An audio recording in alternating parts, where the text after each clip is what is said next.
మన కృష్ణయ్యని యశోదమ్మ కళ్ళెద చూస్తూ ఏంటిది నీ సమాధానం అని అడిగితే అప్పుడు దానికి స్వామి అంటాడండి, అమ్మా ఈ కొండంటూ ఉంటే ఇంకా ఇంకా ఇంకా వీళ్ళు కాస్తూనే ఉంటారు, అంచేత ఇది కుండ అవసరం లేదు, కాయాల్సిన అవసరం లేదు అని నేను కుండ బద్దలు కొట్టానమ్మా.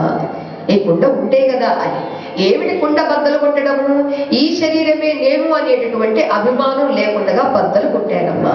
అది ఏ గోపికకు అర్హత ఉందో ఆ గోపిక పట్ల మాత్రమే సుమ, ఇది అందరికీ చెల్లదు. మీ పాపడు మా గృహముల వాపోవగ పాలు త్రావక కపడపున్న కోపింప పిన్న పడుతులా వాపోవగ చిన్న పడుతు వచ్చండి. అమ్మ మీ పిల్లాడు మా ఇంటికి వచ్చాడు, పోని వచ్చినా పర్వాలేదమ్మా, పాలు తాగుదామని చూశాడు, ఎక్కడా కనపడలేదు, మేము చాలా జాగ్రత్తగా పెట్టుకున్నాం అని అంటే, తీరా ఎప్పుడైతే జాగ్రత్త పెట్టుకున్నామో ఏమీ కనపడలేదని కాస్త కాళ్ళు చేతులు నూరుకుంటూ వచ్చి మా పిల్లల్ని ముక్కు పట్టుకుని పిండి వీపు మీద కొట్టి వాళ్ళని కష్టపెట్టి వచ్చేసాడమ్మా నీ కొడుకు, ఆ పిల్లల్ని ఏడ్చేట్టుగా చేశాడమ్మా నీ కొడుకు అని అన్నాడు.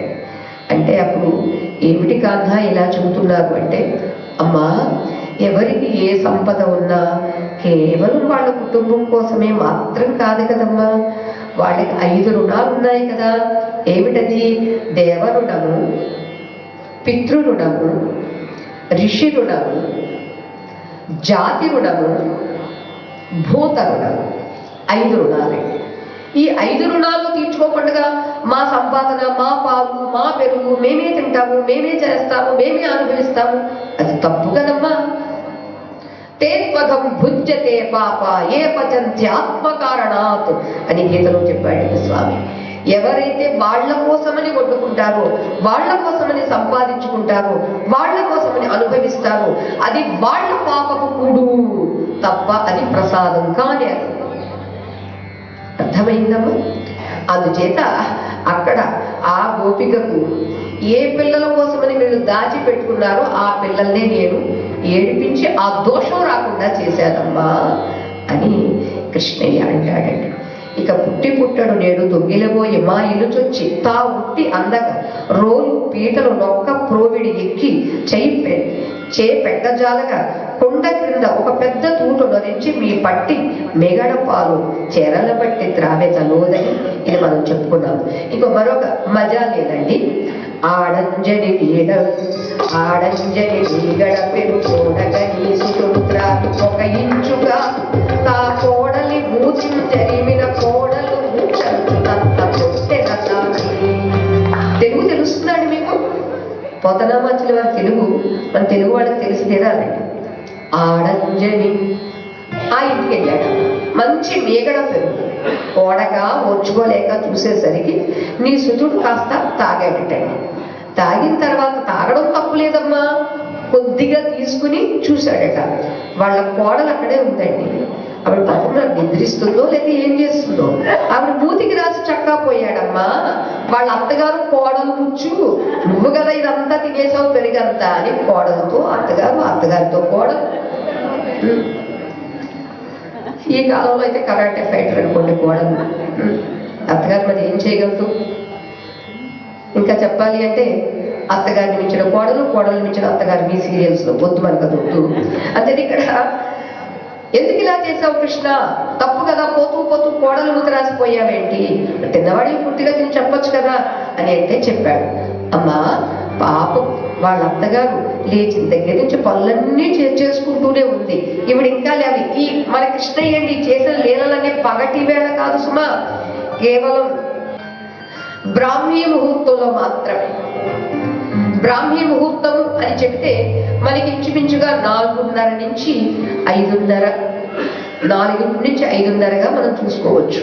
అంటే ఎప్పుడైతే ప్రపంచంలో ఉండేటటువంటి వాళ్ళందరూ మేల్కొనరో ఆ మేల్కోవడానికి ముందుగా ఉన్నటువంటి సమయం బ్రాహ్మీ ముహూర్తం అంటారు. ఆ సమయంలో మన మనస్సు చాలా తాజాగా ఉంటుందండి. ఏ రకమైనటువంటి చీకులు చింతలు అప్పుడు ఉండవండి. అంచేతే మా దేవుడమ్మ గారు అనేవారు, లేవగానే కూర్చుని ధ్యానం చేయండి. అయ్యో పడుకున్నాం కదా, పడుకున్న మంచం కదా, ఆహాహా, మనస్సుకు మడిమైలలు లేవు. శరీరమా ఎప్పుడు మయ పంపే, అవునా? ఎన్నిసార్లు స్నానం చేయించినా చెమట కంపు వస్తూనే ఉంటుంది, ఎన్నిసార్లు బట్టలు వాష్ చేసినా అది మురికి కంపు కొడుతూనే ఉంటుంది. అంతేనా శరీరంగా చూస్తే అది ఎప్పుడూ మైలా పంపే, కానీ మనస్సు ఉందే అది శుద్ధంగా ఉంటుంది. చేత మనస్సును తీసుకుని ఆ నిర్మలమైనటువంటి ఆ వాతావరణంలో ధ్యానం చెయ్యి, నీకు తొందరగా మనస్సు లగ్నమవుతుంది. అంచేత స్నానం చేసి చేస్తానండి, ఇంకేదో చేసి చేస్తానండి అంటే ఆ కాలం కాస్త కడతేరిపోతుంది. ఇవాళ వాకింగ్లు అంటూ ఇంకేవేవో అంటూ బ్రాహ్మీ ముహూర్తాన్ని కొంతమంది అలా చేసుకుంటున్నారే. ఏది ఏమైనా బ్రాహ్మీ ముహూర్తం ఒక్క 10 నిమిషాలైనా మీరు కూర్చుని ధ్యానం చేసి చూడండి ఎలా ఉంటుంది. ఎందుకు ఈ బ్రాహ్మీ ముహూర్తంలో అంటే శ్రీకృష్ణుడు సంచరించిన సమయం అది. ఆ సమయంలోనే దొంగతనానికి వెళ్ళాడు తప్ప అర్ధరాత్రి వెళ్ళలేదండి, తెల్లవారిన తర్వాత వెళ్ళలేదండి. మళ్ళీ తెల్లవారేసరికి ఎక్కడ వాళ్ళు అక్కడ గప్చెట్టు. అంచేత మీ కృష్ణుడు చెప్తున్నాడు, అమ్మా అక్కడ వాళ్ళ అత్తగారు అన్ని పనులు చేసుకుంటే ఇప్పుడు పడుకుని నిద్రపోతుంది, అంచేత పడుకున్నందుకు శాస్త్రం జరగాలి అని నేను మూతికి కాస్త మీగడ వావేసి వచ్చేసారమ్మా అన్నాడు. అదేంటన్నా తప్పు కదా అంటే, అమ్మ ఆవిడ అలా పడుకోవడం తప్పు కదా అన్నాడు. నిజమే కదరా, చాలా మంచి పని చేసేవారు నాయన అని వాళ్ళ అమ్మ అభినందించింది.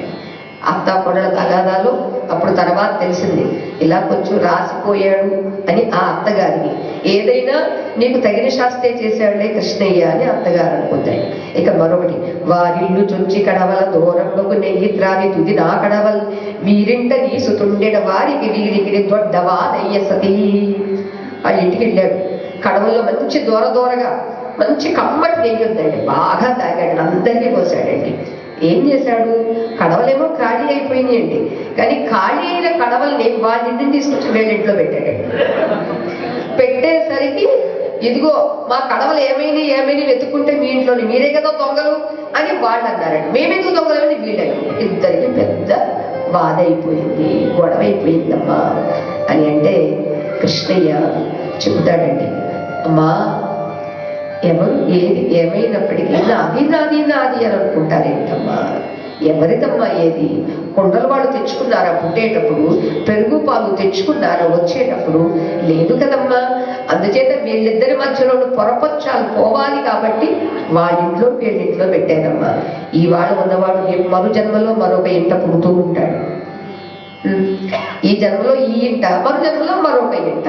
ఇదే కదమ్మా జన్మల యొక్క రహస్యము అని కృష్ణుడు చెప్పాడండి. మరొక గోపిక చెబుతుందండి, వేలుపులటే నాకంటెను వేలుపు మరి ఎవ్వరను చుట్టవిటనగి మా వేలుపుల గోడ పైన హేలావతి ఒకరోజు కృష్ణయ్య మా ఇంటికి వచ్చాడమ్మా. ఆ రోజు దీపం పెట్టి దేవతకి విశేషించి నేను పూజలు చేస్తూ ఉన్నాము.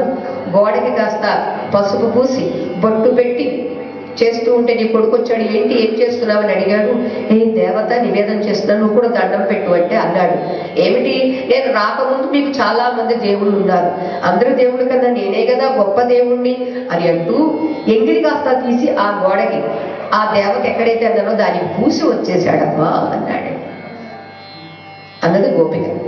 ఏమిటి కృష్ణ నువ్వు అన్నది నిజమేనా, ఎందుకు ఇలా అన్నావు అంటే, అమ్మా అందరికీ కూడా నేను చెప్పేది ఏమిటంటే, నేను అందరికన్నా ఇలవేల్పుని, అందరి యొక్క మనస్సుకి బుద్ధికి కూడా వెల్పుగా ఉన్నటువంటి వాడిని నేను.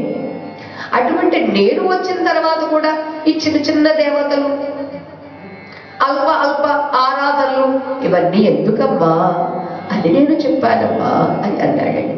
అంటే ఏ గోపిక ఏ స్థాయిలో ఉందో ఆ స్థాయి గోపికకు ఆ రీతిగా లీలలు చేసి స్వామి అనుగ్రహించాడనమాట. అది మనకి 10వ అధ్యాయంలో కూడా చెబుతాడు స్వామి. ఏ విశేష రూపాలని ఉన్నవో అవన్నీ నా స్వరూపం. యజ్జత్ విభూతిమత్ సత్వం శ్రీమదూర్జితమేవ తత్తదేవావగచ్చత్వం మమ తేజోంస సంభవం. ఎక్కడెక్కడైనా విభూతులు చూడు, అవన్నీ నా మహిమగా గుర్తించు అన్నాడండి. సరే, మరొక గోపిక, అమ్మా వెన్న తినాలి అని మా ఇంటికి వచ్చాడు. కానీ మా పిల్ల కాస్త అడ్డం పడింది. అడ్డం వెళ్ళేసరికి చాలా కోపం వచ్చింది. మా పిల్ల ఎదురు పడేసరికి అడ్డుకుంది కదా అని కోపంతో ఆవిడ్ని గీరాడమ్మ గోళ్లతోటి. చంద్రుల్లాగా వెలిగిపోతూ ఉన్నటువంటి ముఖం పెట్టుకుని మరీ చూస్తున్నావు యశోదమ్మ, నీ కొడుకు చేసే అల్లర్లు మాత్రం నువ్వు గుర్తించటం లేదు. ఇది పసిపిల్లలు చేసే పనులేనమ్మా, ఇది నీకు భావ్యమేనమ్మా అని ఒక గోపిక అడిగిందండి. మరలా పాపం ముద్దాయి వైపు చూసింది యశోదమ్మ. దానికి అంటాడండి, అమ్మా వీళ్ళంతా వయస్సుతో స్త్రీ పురుష అనేటటువంటి జాత్యాభిమానాలతో ఉంటున్నారే తప్ప ఆత్మాభిమానంతో ఉండలేకపోతున్నారమ్మా. అభిమానం మనం పెట్టుకోవాల్సింది సంపదతో కాదు, శరీర సౌందర్యంతో కాదు, శరీర లింగ భేదాలతో కాదు, వీటన్నింటికీ అతీతమైనటువంటి ఆత్మతో పెట్టుకోవాలి అని నేను చెప్పానమ్మా అన్నాడు. అబ్బా ఎంత వ్యాఖ్యానం చక్కగా చేస్తావురా నాన్న అని అందండి యశోదమ్మ. ఇక మరొక గోపిక అంటుంది, ఇమ్మగువ తన్ను వాకిట కృమ్మరుచో చేరి నిలిపికొని పేరడుగం కెమ్మోవి కడచిబడిదనమ్మ ఈ ముద్దు కొట్రడల్పుడే చెప్పుమా.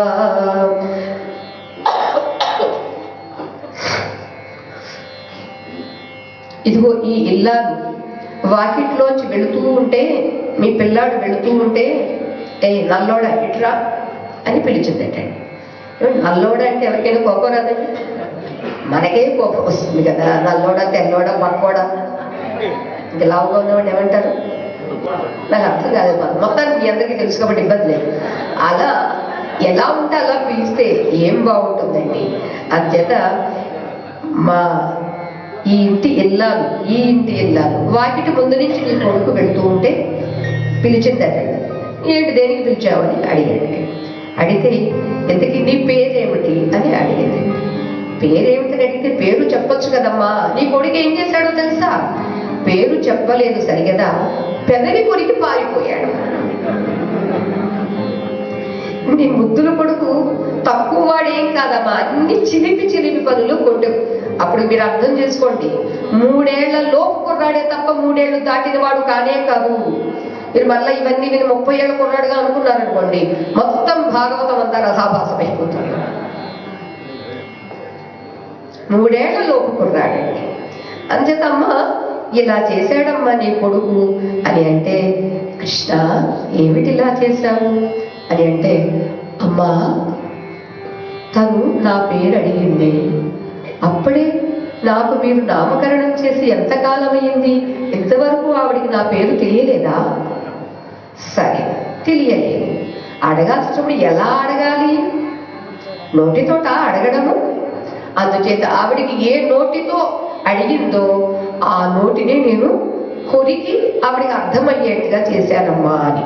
ఎందుకంటే అవాంగ్మానస గోచరం, వాక్కుతో చెప్పేది కాదు, బుద్ధితో చింతించేది, నిశ్చయించేది కాదు.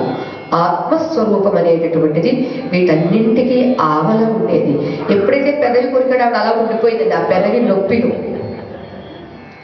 అందుకనే మనం చెప్పుకున్నాము, నామకరణ మహోత్సవం కూడా గర్గాచార్య స్వామి గోశాల గోభి ఇంద్రియై పిబతి సా గోపిక సహ గోపక అని మనకి డెఫినిషన్ అండి. ఇంద్రియాలతో ఎవరైతే శ్రీకృష్ణ చరణామృతము లేదా కథామృతము లీలామృతాన్ని గ్రోలుతారో వాళ్ళు గోపికలు, వాళ్ళు గోపకులు. అంతే. ఇక్కడ ఎవరికీ తెలియకుండా రహస్యం గోశాల, మరి ఎవ్వరికీ తెలియకుండా. అలాగే ఒక మంత్రోపదేశం చేస్తుంటే పబ్లిక్ గా మైక్ పెట్టి ఉపదేశాలు చెయ్యరండి. వాడికి ఎంతవరకు జిజ్ఞాస ఉంది, ఆ జిజ్ఞాసతో గురువుని అర్థిస్తే, ప్రార్థిస్తే అప్పుడు చెవిలో రహస్యంగా చెప్తారు. ఇంకా గురువు గారికి శిష్యుడికి కలిపి ఒక బ్లాంకెట్ వేసేసుకుని ఏం చెబుతారో తెలియకుండా చెబుతారు. అంతే. ఇటువంటి ఆమె నన్ను నీ పేరేమిటి అని అడిగితే అమ్మాయి నోటితో చెప్పేదా, నోటితో అడిగేదా అన్నాడండి. ఎంత వేదాంత రహస్యాన్ని చెబుతున్నావు కాన్హా అందండి యశోదమ్మ. ఇక మరొక గోపిక, చేపంతి దప్పిపడినని ప్రాబల్యము తోడ వచ్చి భవనము వెనకన్ మా బిడ్డ జలక మాడగ నీ బిడ్డడు వలువ తెచ్చి నెలకు కతగునే. అమ్మ మీ కృష్ణుడు ఆడుతూ ఆడుతూ మేము ఆడుకునే బంతి కాస్త మీ ఇంట్లోకి వచ్చింది అన్నాడు. సరేలే వెళ్ళి తీసుకో అన్నాడు. చిన్నపిల్లాడే కదా తప్పేముంది అని వెళ్ళమంటే ఏం చేశాడు, అప్పుడు మా పిల్ల స్నానం చేస్తుంది. స్నానం చేస్తున్నటువంటి ఆ పిల్ల బట్టలు కాస్త పట్టుకొచ్చేసాడమ్మా. మా పిల్లకి ఆ సమయంలో బట్టలు లేక వెతుక్కుంది, గోల పెట్టింది. ఇదమ్మా నీ పిల్లాడు చేసినటువంటి కృత్యము అని చెబితే, కృష్ణ ఏంటి మరి కొన్ని నేను వినలేకపోతున్నాను అని అడిగితే ఆ పిల్లాడు చెప్పాడు, అమ్మా ఎవరికైతే దేహాభిమానం ఉందో వాళ్లకు ఆ మానం కోసం, సమ్మానం కోసం వస్త్రాలు ధరిస్తారు. ఆ అభిమానమే తిరిగిపోతే వస్త్రాలు దేనికమ్మా? అంచేత ఆమె నిరభిమానాన్ని పొందిందమ్మా, అంచేత వస్త్రాలు తెచ్చేశానమ్మా అని ఒక పరమార్థమైతే, రెండవ సామాన్యార్థం ఏమిటంటే, బట్టలు లేనటువంటి వాళ్ళు చాలా మంది ఉన్నారు ఈ లోకంలో. కొంతమంది బీరువాలో రెండు బీరువాల్లో బట్టలే ఉంటాయండి. అన్ని ఎవరైనా ఏ ఒక్క రోజో లేదా రోజుకు 3 కట్టినా 3 చీరలు, అలా కొన్ని నెలకి 33 చూసినా కూడా అవేమి ఏదో 100 కన్నా ఎక్కువ అయిపోవండి. అలాంటిది ఇన్ని వస్త్రాలు దాచుకోవడం వల్ల మరి ఎందరూ వస్త్రహీనలై ఉన్నారు. ఆచ్ఛాదనిక కప్పుకోవడానికి కూడా పాపం లేవు. అటువంటి వాళ్ళకి ఇవ్వడం మంచిదని తీసుకెళ్ళానమ్మా అన్నాడు. చాలా మంచి పని చేసావురా అని అందండి యశోదమ్మ. ఇక మరొక గోపిక చెబుతుందండి, ఇచ్చలువ చూచి మృచ్చుని అచ్చుగా నురికించుకొనుచు నరిగెద నాతో వచ్చెదవా అని అన్నాడు. ఇచ్చిగుతడు సుదతి ఇత్తి చిత్రమిట్టిది గలదే. అమ్మా ఈ చక్కగా ఉన్నటువంటి ఈమెను దగ్గరికి వచ్చి అన్నాడు, వెంటి చాలా బాగున్నావు, అందంగా ఉన్నావు, నేను నిన్ను తీసుకెళ్ళిపోతాను, వచ్చేస్తావా నాతో అని అడిగాడమ్మా. యశోదమ్మ ఈ మాట ఎవరైనా ఉంటే నా కూతురికి పెళ్ళవుతుందా అమ్మా, ఇది తప్పు కదమ్మా అని గోపిక అడిగింది. ఇక యశోద ఇంక మరల మన వాడి వైపు చూస్తూ అడిగితే చెబుతుందండి, అమ్మా నన్నే ధ్యానం చేసినప్పుడు మరి నేను వాళ్ళని స్వీకరించక ఏం చేస్తానమ్మా? సర్వధర్మాన్ పరిత్యజ్య మామేకం శరణం వ్రజ అహం త్వా సర్వ పాపేభ్యః మోక్షయిష్యామి మా శుచః. ఎవరైనా డోంట్ వర్రీ అని ఎవడో చెప్పలేడు, పట్టుకున్నవాడు కూడా చెప్పలేడండి, కన్నవాడు చెప్పలేడండి, ఒక్క భగవంతుడే చెప్పగలడండి. అర్థమైంది అంటే ఏడవద్దు అని చెప్పేవాళ్ళు ఉంటారండి, ఏడుపు రాకుండా చేసేవాళ్ళు అందరూ ఉంటారండి, ఉండరు. అంతేత ఇక్కడ దొంగతనంగా తీసుకెళ్ళిపోతా నాతో వస్తావా అనేటటువంటి ఆ లీలా రహస్యం ఏమిటి అంటే, నీకు ఇక ఎవ్వరూ ఏదీ లేదు, నీవు నా దానివి, అంచేత నేను నీకు కైవశం అవుతాను అని చెప్పడం అనమాట అండి ఈ లీలార్థం. ఇక మరొక గోపిక, సంతానం లేదని ఊరికే ఆవిడ పాపం బాధపడిపోతుందటండి, తెగ బాధపడిపోతుందటండి. ఏం అలా ఉన్నావు అని అంటే, నాకు పిల్లలు లేరు కృష్ణ అని అన్నదటండి. దానికి ఏమన్నాడు తెలుసా అండి, కొడుకులు లేరని ఒకసతి కడు బగవగా తన్ను మగనిగా గైకొని కొడుకులు కలిగెదరని పైబడినాడి వినుము శిశువు పదులే తల్లి. ఆవిడ పాపం బాధపడిపోతూ ఉంటే, నువ్వేం బాధపడవద్దు, పని చేస్తావా అన్నాడు. ఏం పని? నన్ను మగడిగా తీసుకో, నన్ను నీ భర్తగా అనుకో, నీకు పిల్లలు పుడతారు అన్నాడట. అనడమే కదమ్మా మీద పడ్డాడమ్మా. ఏంటి ఇలా వేసుకుంటున్నారు? అయ్యో ఆవిడికే కదండి, మనందరికీ కూడా భర్తేనండి ఆయన. గతి భర్త ప్రభు సాక్షి నివాస శరణం సూరు.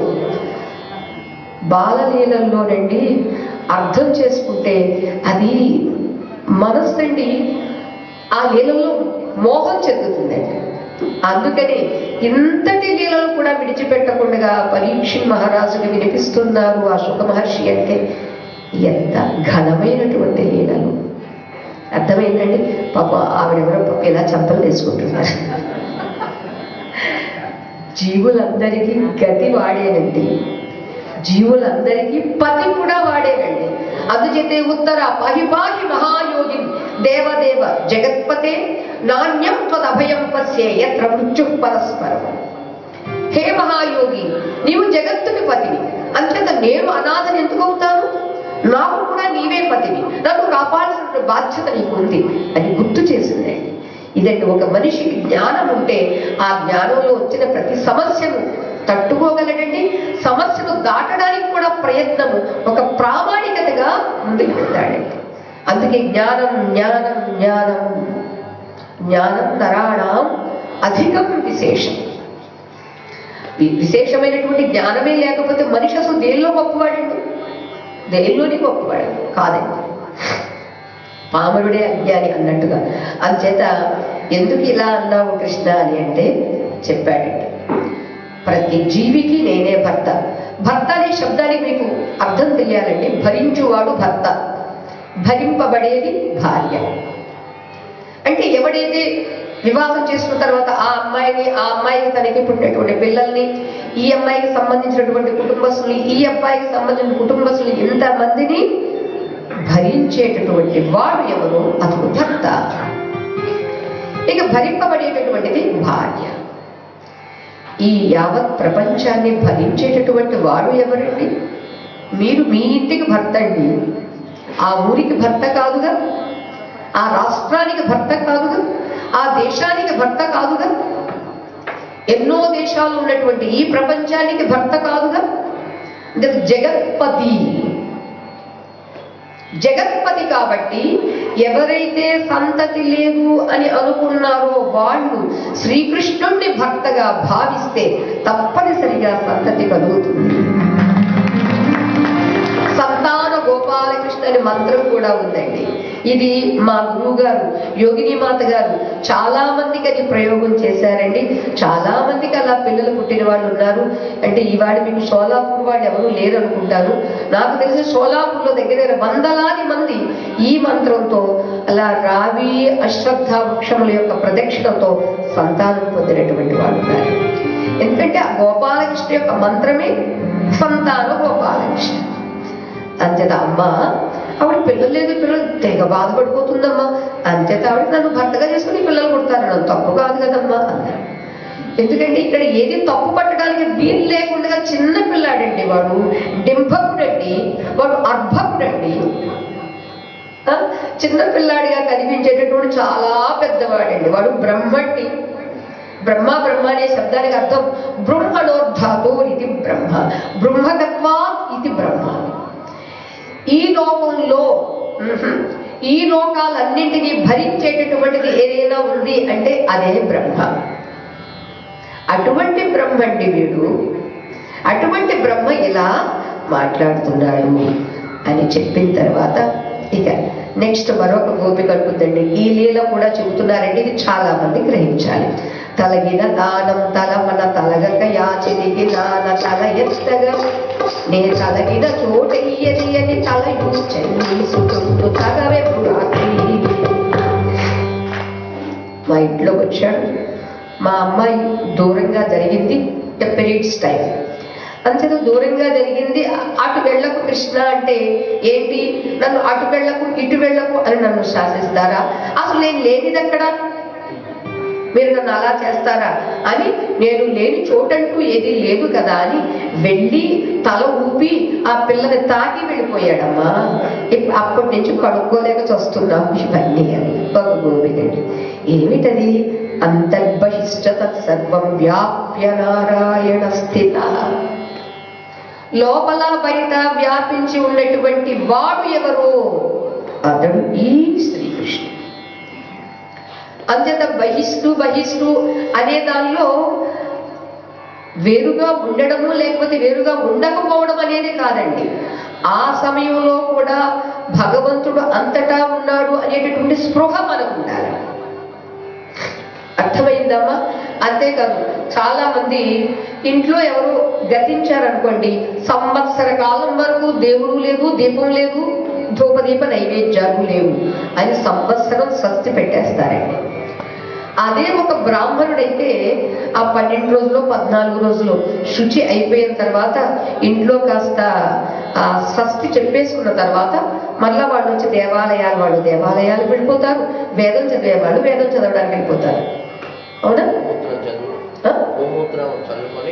అదే మరి వాళ్ళకి అలా ఉన్నప్పుడు గృహస్థులకు మాత్రం ఎందుకు అభ్యంతరం? నేనేమంటానంటే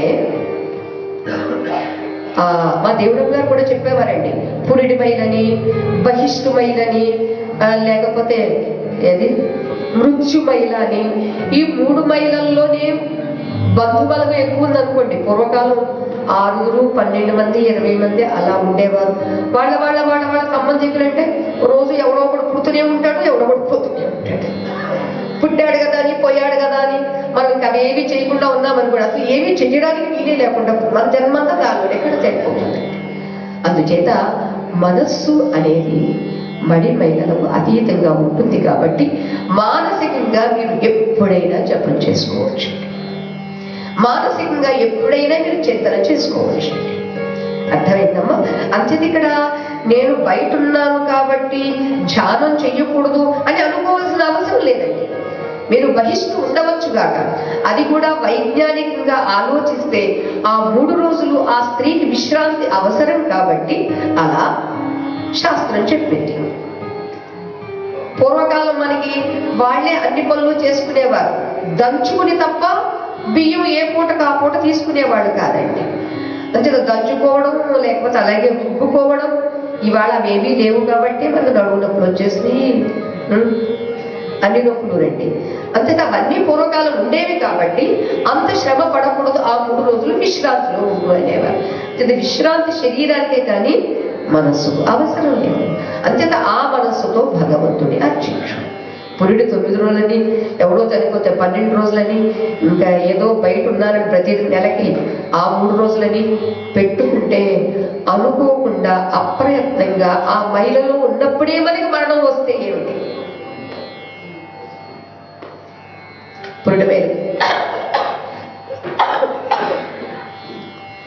పురిటి మైలు కావచ్చు, లేదా మృత్యుమైల మరణమైల కావచ్చు, మాసిక మైల కావచ్చు, ఏదేమైనప్పటికీ మనస్సును మాత్రం ఎప్పుడు భగవంతుడి చింతిస్తూనే ఉండాలి. ఏ సమయంలో మృత్యుదేవత వచ్చినా మనం ఆ భగవన్ నామంతో ఉండాలి తప్ప అబ్బే పంతులు గారు ఏమీ చెయ్యొద్దన్నారండి అని అంటారండి. చాలా పెద్ద పొరపాటు. ఇంకోటి ఏంటో తెలుసా, ఇంట్లో ఎవరైనా మృత్యువు పొందితే, గతిస్తే, వాళ్ళు వెళ్ళిన తర్వాత సంవత్సర కాలం పితృదేవతలకు 1 రోజు కాబట్టి ఈ సంవత్సరంలో మీరు ఏ సత్కార్యాలు చేసినా ఆ సత్కార్య ఫలితము మీకు కాక వాళ్ళకి వెళుతుంది. వాళ్ళకి వెళ్ళొద్దా, వెళ్ళకూడదా?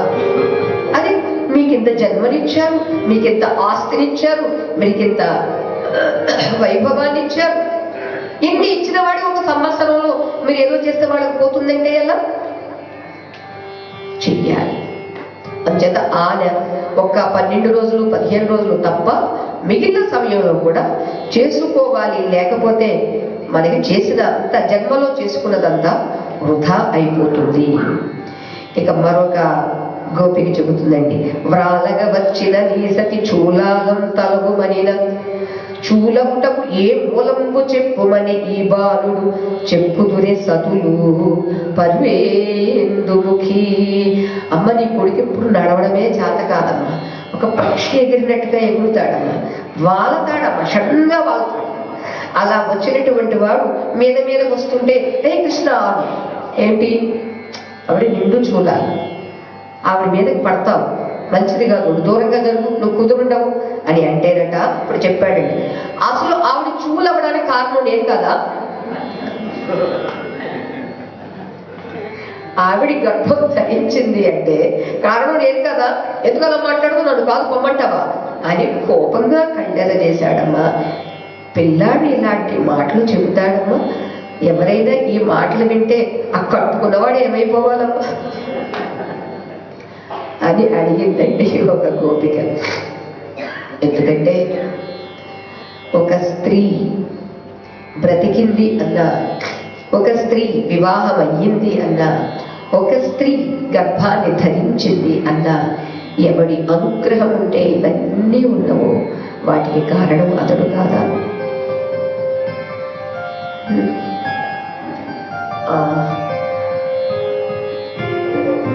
శ్లోకంలో కూడా ఉంటుందండి, యచ్చాపి సర్వభూతానాం బీజం తదహమర్జున సర్వప్రాణి ప్రాణులకి కూడా విత్తనాన్ని నేను అని ఆయనే చెప్పుకున్నాడు. అదే సర్వభూతాన బీజం తదహమర్జున. సర్వ ప్రాణులకి అసలు ఒక ప్రాణి పుట్టడానికి గల కారణం మొదటి బీజం నేను. బీజం అంటే విత్తనం, బీజం అంటే వీర్యం. అసలు ఈ ప్రపంచం పుట్టడానికి కారణం ప్రప్రథమ వీర్యం ఎవరండి? ఆయనే కదా. అంచేత ఆ అర్థాన్ని ఇక్కడ చెబుతున్నాడండి స్వామి. యశోదమ్మ అర్థం చేసుకుంటుందండి. ఆ వచ్చిన గోపిక ఏ గోపిక పాలిటి ఇది చేశాడో ఆ గోపికకు అర్థమవుతుందండి.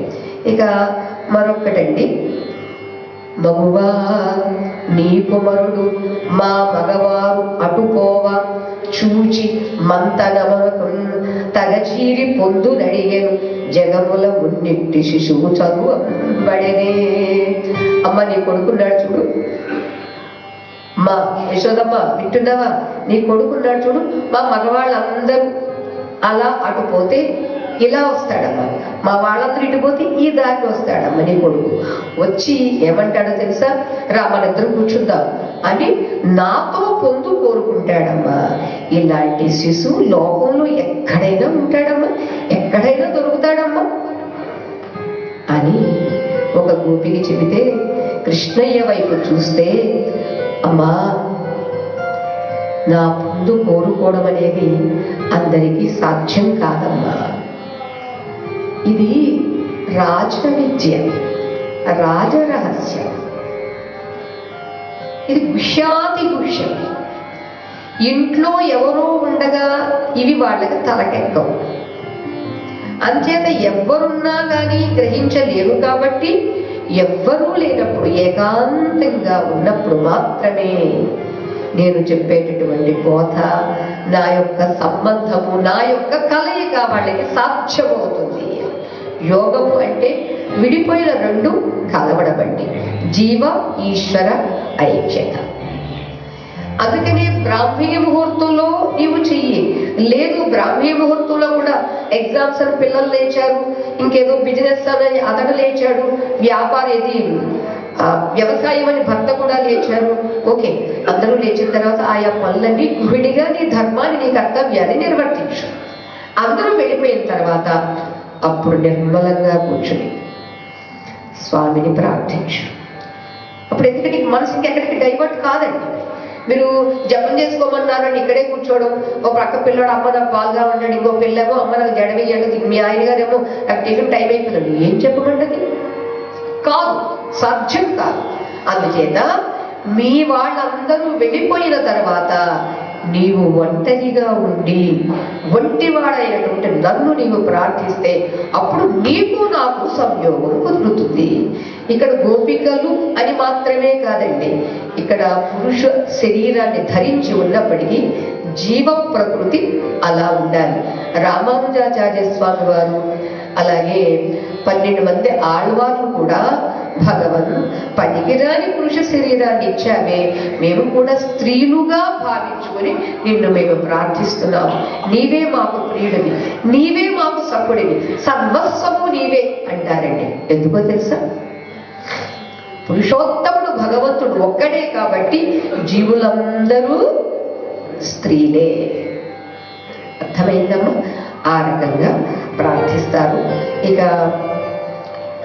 ఈ పొందు ఏమిటి అంటే రహస్యం. ఆ రహస్యంలో నీవు నేను ఒకటే. త్వమేవాహం త్వమేవాహం త్వమేవాహం న సంశయం. నీవు వేరే నేను వేరే కాదు అని ఆ ఏకత్వానుభూతిని ప్రసాదిస్తాడండి. అది ఆ గోపికకు ప్రసాదించాడు. ఇంకా చాలా ఉన్నవి కానీ మనం ముందుకు వెళ్ళిపోదాము. ఇది మొట్టమొదటి మొత్తాన్ని నేను పొరపాటుగా జంప్ చేశాను అనమాట అండి. మరి ఇందాక ఎక్కడి వరకు చెప్పుకున్నాను చెప్పండి. ఓయమ్మ నీ కుమారుడా, అది అయిపోయింది కదా.